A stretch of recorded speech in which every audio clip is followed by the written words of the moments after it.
எல்லாருக்கும் நமஸ்காரம். இன்னைக்கு சுந்தரகாண்டம்ல 20வது சர்க்கத்தோட கதை பார்க்க போறோம். ராவணனோட அந்த இச்சக பேச்சு அப்படின்னு சொல்றது. அதாவது முதல் சர்க்கத்துல நம்ம என்ன பார்த்தோம், யாராவது நமக்கு வரமாட்டாளா, ராவணன் வந்து நிறைய வார்த்தைகள் எல்லாம் சொல்லி அவளை தன் பக்கம் இழுத்துக்க பார்க்கறான் அப்படின்னு பார்த்தோம் இல்லையா. இதுல அந்த கற்புக்கரசி சீதை கிட்ட ராவணன் வந்து தன்னோட எண்ணங்கள் எல்லாத்தையும் இன்னும் சொல்ல ஆரம்பிக்கிறான். நல்ல வார்த்தைகளால, அதாவது அவளை மயக்கக்கூடிய வார்த்தைகளால சொல்ல ஆரம்பிக்கிறானா.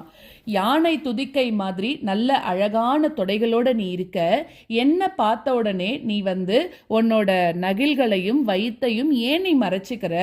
பயத்து காரணமாக நீ வந்து உன்னை எனக்கு காமிக்காம இருக்கணும்னு நீ நினைக்கிறியா அப்படின்னு கேட்கிறானாம். அடுத்ததாக அகன்ற கண்களோட உனக்கு நல்ல அழகான கண்கள் இருக்கே, நான் உன்னை வந்து ரொம்பவும் உன் மேல ஆசை வச்சிருக்கேன், நீ தான் எனக்கு பிரியமானவள், ஸோ அதனால நீ எனக்கு இருக்கக்கூடிய மதிப்பை கொடு, நீ உனக்கு அங்க லாவண்யங்கள் நன்னா இருக்கு, சீல குணங்கள் எல்லாம் உனக்கு நிறைய இருக்கு, அதனால இந்த உலகம் எல்லாத்துக்கும் மனோகரமாக நீ இருக்க அப்படின்லாம் சொல்றான்.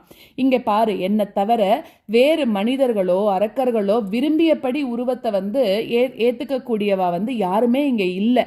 அதனால முன்னாடி நின்று இருக்கிறது நான் வந்து ராவணன் தான், வேற எந்த மாய உருவம் தரிச்ச அரக்கனும் இல்லைங்கிறது அவன் சொல்லிக்கிறான். அப்படி அதனால வந்திருக்கிறது நான் தான், அதனால என்கிட்ட உனக்கு எந்த பயம் இருந்தாலும் நீங்கி போகட்டும் அப்படின்னு சொல்றானோ. அடுத்தது, நீ வந்து நான் அறத்துக்கு மீறி நான் ஒரு வேலை பண்றேன்னு நீ என்னை பத்தி நினைச்சுக்காத, நீ ரொம்ப பயந்து போயிருக்க. ஸோ பிரத்தியாரோட மனைவியை வந்து கவர்ந்து வர்றதோ இல்ல பலாத்காரம் பண்றதோ அவளோட சேர்ந்து இருக்கிறதோ அரக்கர்களோட ஸ்வதர்மம், அதாவது அறநெறி செயல், இதுல எந்த விதமான சந்தேகமும் கிடையாது. அதாவது எங்களோட குல ஆச்சாரப்படி நான் பண்றது நியாயம்தான், இதுல நான் பண்றது தப்பு எதுவுமே இல்லை, அதனால நீ பயப்படாத அப்படின்னு ராவணன் வந்து சொல்றானாம். அப்படி இருந்தும் கூட நீ என்ன வந்து மனப்பூர்வமாக உனக்கு சம்மதம் இல்லைன்னா அது வரைக்கும் நான் உன்னை தொடக்கூட மாட்டேன்.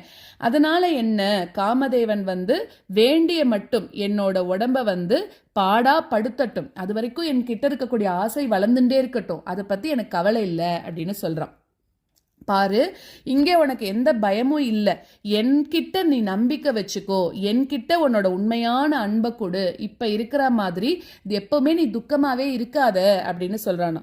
அதாவது ஒரு பின்னலோட இருக்கிறது, அப்புறம் நீ கட்டாந்தரையில படுத்துக்கிறது, சோகத்திலேயே இருக்கிறது, அழுக்கா இருக்கக்கூடிய ட்ரெஸ்ஸை போட்டுக்கிறது, வேண்டாத வேலைகள்ல பட்டினி இருக்கிறது, இதெல்லாம் நீ பண்ணக்கூடாது அப்படின்னு சொல்றான். நிறைய நிறைய மாலைகள், சந்தனங்கள், பரிமள தூபங்கள், ஆடைகள், அப்புறம் பளிச்சிருக்கக்கூடிய ஆபரணங்கள், விலையுயர்ந்த மதுபான வகைகள், படுக்கைகள், ஆசனங்கள், சங்கீதம், நாட்டியம், இது எல்லாத்தையும் நீ என்னை ஏத்துண்டேன்னா உனக்கு இதெல்லாம் கிடைக்கும் அப்படின்னு சொல்றான். நீ பெண்மணிகள் எல்லாத்துக்குள்ளேயும் நீ தான் ஒரு ரத்தினமா இருக்க, அதனால நீ இப்படி சோகத்தோட இருக்காது, உன்னோட உடம்புல ஆபரணங்கள் எல்லாம் போட்டுக்கோ, நீ எப்படி இருக்க தெரியுமா, அழகான ஒரு சிற்பச்சிலை மாதிரி இருக்க, நீ என்னை அடைஞ்சதுக்கு அப்புறமா ஆடை ஆபரணங்கள் இல்லாம ஏழ்மையில நீ எப்படி இருக்கலாம், அதனால நம்பிக்கையோட நீ என் கூட வா அப்படின்னு கூப்பிடுறான். உன்கிட்ட கூடி இருக்கக்கூடிய இந்த யவ்வனம் வந்து போயிட்டே இருக்கு, உன்னோட வயசு ஆயிண்டே இருக்கு, அதனால அந்த உன்னோட வயசு போயிடுத்துன்னா திரும்பி வராது, எப்படி ஆற்று நீர் வெள்ளத்தை போல திருப்பி வராது. அதனால அழகான உருவங்களை படைக்கக்கூடிய அந்த பிரம்மா ஒன்ன படைச்ச பிறகு கொஞ்சம் ரெஸ்ட் எடுத்துட்டான் போல இருக்குன்னு நினைக்கிறேன். அதாவது ஒன்ன போல இன்னொரு அழகான இருக்கக்கூடிய ஒரு பெண்ணை அவனால சிருஷ்டி பண்ணவே முடியல அப்படின்னு நினைக்கிறேன் அப்படின்னு சொல்றான். உனக்கு பாரு எவ்வளவு அழகான கண்கள் இருக்கு, உனக்கு ஈடான அழகு இந்த உலகத்துல யாருமே இல்லை இப்படின்லாம் ஆசை வார்த்தை சீதைக்கு வந்து சொல்றானாம். அது மாதிரி உன்னை பார்த்ததுக்கு அப்புறம் அழகு யவ்வனம் இதோட இருக்கக்கூடிய உன்னை பார்த்ததுக்கு அப்புறம் யாருதான் உன் மேல ஆசைப்பட மாட்டா சொல்லு, அது பிரம்மாவா இருந்தா கூட உன் மேல ஆசைப்படதான் செய்வான் அப்படின்றான். அதே மாதிரி அழகான இடை உனக்கு இருக்கு, நான் வந்து உன்னோட உடம்புல எந்த அவயத்தை பார்த்தாலும் என்னோட கண்கள் என்ன ஆயிடுறது, அங்கேயே நிலைச்சு போயிடுறதே, அவ்வளோ அழகா நீ இருக்கியே அப்படின்றான்.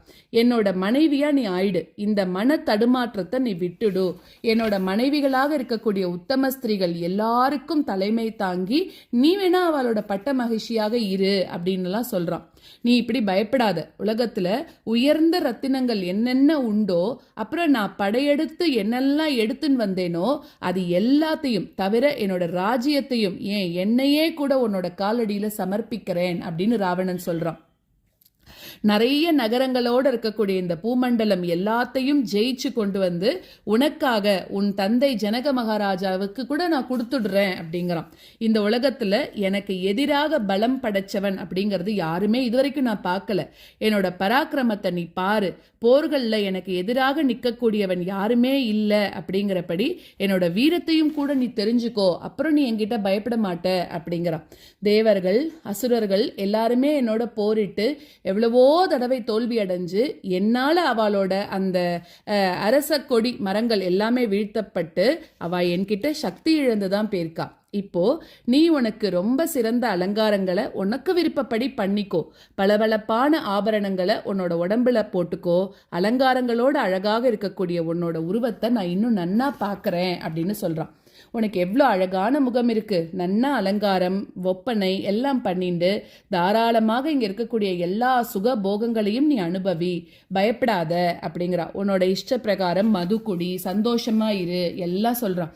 அதே மாதிரி உன்னோட இஷ்ட பிரகாரம் நிலங்கள் செல்வங்கள் எல்லாத்தையும் எல்லாருக்கும் தானம் கொடு, உனக்கு யாருக்கெல்லாம் வேணுமோ எல்லாருக்கும் தானம் கொடு, நான் அதுக்கு எதுக்குமே தடை பண்ண மாட்டேன், தைரியமாக எது வேணாலும் கட்டளையிடு எல்லாருக்கும், என்னோட தயவோட கலிப்போட இருக்கக்கூடிய உன்னோட கூடி உன்னோட உறவினர்களும் கூட இன்பமாக இருக்கட்டும் அப்படின்னு சொல்றான். என்னோட ஐஸ்வர்யத்தையும் கீர்த்தியையும் நீ பாரு, சௌபாகியங்கள் உனக்கு நிறைய இருக்கு, மரவுரியோட இருக்கக்கூடிய ராமனோட போய் நீ என்ன பண்ண போற, நான் உனக்கு எல்லா ஐஸ்வர்யத்தையும் கொடுக்கறேன் அப்படின்னு சொல்றான்.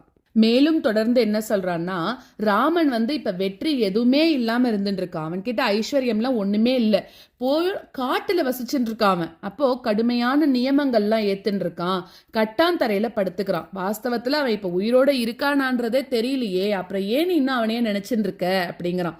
மழை காலத்துல கருமேகங்கள்லாம் சந்திரனை சுத்தி மறைஞ்சிருக்குமா, அப்ப என்ன ஆகும், கொக்கெல்லாம் கூட்டம் கூட்டமாக அந்த மேகங்களுக்கு எதிரிலேயே ஆகாயத்துல அப்படியே பறந்துட்டு இருக்கோம்ல, அப்ப நம்மளால கொக்கு தான் தெரியும், அது பின்னாடி இருக்கக்கூடிய அந்த மேகம் தெரியாது இல்ல. அந்த மாதிரி இப்ப ராவணன் என்ன சொல்றான்னா, இவன் இப்படி சுத்தி ஒரு பாதுகாப்பு வளையம் வச்சிருக்கான்ல சீதைக்கு, அதனால அப்படி ராமனால உன்னை தேடினாலும் கண்டுபிடிக்க முடியாது அப்படிங்கறத ஒரு உள் அர்த்தத்தோட அந்த இடத்துல சொல்றான். அதே மாதிரி அழகான பற்கள் உனக்கு இருக்கு, அழகான கண்கள் இருக்கு, நீ எவ்வளோ அழகா நடக்கிற, அப்புறம் உன்னோட நல்ல நேர்த்தியான உடைகள்லாம் போட்டுக்கக்கூடியவள் நீ, அதனால கருடன் பாம்பை கவர்ந்து எடுத்துன்னு போறா போல நீயும் கூட என்னோட மனசை கவர்ந்துட்ட அப்படின்னு சொல்றான். அதாவது கருடனால பாம்புக்கு சாவு நிச்சயம் அப்படிங்கிற மாதிரி சீதையினால ராவணனுக்கு மரணம் நிச்சயம் அப்படின்னு சொல்லக்கூடிய சூச்சகமான வார்த்தை அவனோட வாயிலேயே வந்துருத்து அப்படின்னு சொல்றார் வால்மீகி இந்த இடத்துல. சோ கிழிஞ்சு போன ஆடையை உடுத்திண்டு உடல் மெலிஞ்சு அலங்காரம் எதுவுமே இல்லாம அப்படி இருக்கக்கூடிய ஒன்ன பார்த்த பிறகு எனக்கு என்னோட மனைவிகள் கிட்ட கூட ஆசை வரல, ஏன்னா எதுவுமே இல்லாம கூட சீதாதேவி அவ்வளோ அழகா இருக்கலாம் அந்த இடத்துல. சோ எல்லா குண விசேஷங்களோடும் இருக்கக்கூடிய என்னோட அரண்மனை அந்தப்புறத்துல இருக்கக்கூடிய அத்தனை பெண்மணிகளுக்கும் நீயே ஒரு பொக்கிஷமாக இரு அப்படின்னு சொல்றான். 3 உலகத்திலையும் ரொம்ப சிறந்த பெண்மணிகள் எல்லாரும் என்கிட்ட இருக்கா, அவ எல்லாருமே அப்சரசுகள் மகாலட்சுமியை சேவிக்கிற மாதிரி உனக்கு சேவகம் செய்வா அப்படின்னு சொல்றா.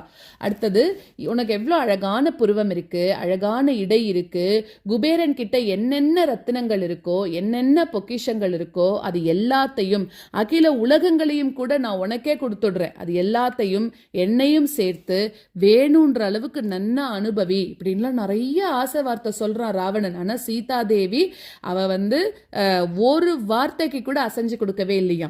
சோ ராமன் எனக்கு எந்த விதத்துல நிகரானவன், தவத்திலா பராக்கிரமத்திலா வெற்றியிலா ஐஸ்வர்யத்திலா தேஜஸ்லா இல்ல கீர்த்திலா, எந்த விதத்திலையுமே அவன் எனக்கு இணையாக மாட்டான் அப்படின்னு ரொம்ப திமிருத்தனமான வார்த்தைகள் எல்லாம் ராவணன் உபயோகப்படுத்துறான். அப்போ நான் உனக்கு ஐஸ்வர்யங்கள் எல்லாத்தையும் இந்த பூமண்டலத்தையும் சேர்த்து அர்ப்பணிக்கிறேன், நீ அது எல்லாத்தையும் எடுத்துக்கோ, விளையாட்டு எப்பவுமே நீ சந்தோஷமா இரு அப்படின்னு சொல்றான். சுகபோகங்கள் எல்லாத்தையும் இங்க இருக்கிறதெல்லாம் நீ தான் அனுபவி, என்னோட சுகமாக விளையாடு, உன்னோட கூடி உன்னோட உறவினர்களும் எல்லாரும் சந்தோஷமா இருக்கட்டும் அப்படின்னு ராவணன் சொல்றான். அப்போ கடற்கரையில வந்து காடுகள்லாம் அழகாக இருக்குமா, மரங்கள் அடர்த்தியாக இருக்கும், மலர்கள் பூத்து குலுங்கும், அதுல வண்டுகள் எல்லாம் ரீங்காரம் பண்ணும், தூய்மையான தங்கத்துல செஞ்ச ஆரங்களையும் அணிகலன்களையும் போட்டுண்டு நீ உன்னை நன்னா அலங்காரம் பண்ணிக்கோ, நம்ம 2 பேரும் அந்த அழகான காடுகள்லையும் கடற்கரைகள்லையும் ஆனந்தமாக ஓடி விளையாடலாம் அப்படின்னு எல்லாம் சொல்லி ஆசை வார்த்தைய சொல்றான். சீதை இதெல்லாம் ரொம்ப துயரோட கேட்டுன்னு இருக்கா. ஆனா அவளோட மனசு முழுக்க ஸ்ரீராமனை நினைச்சுட்டு இருக்கு இல்லையா. சோ அப்படி ராவணன் சொல்லக்கூடிய ஆசை வார்த்தைகள் அப்படின்ற சர்க்கத்தை பார்த்தோம். இந்த சர்க்கத்துல இதுவரைக்கும் சொல்லியிருக்கா.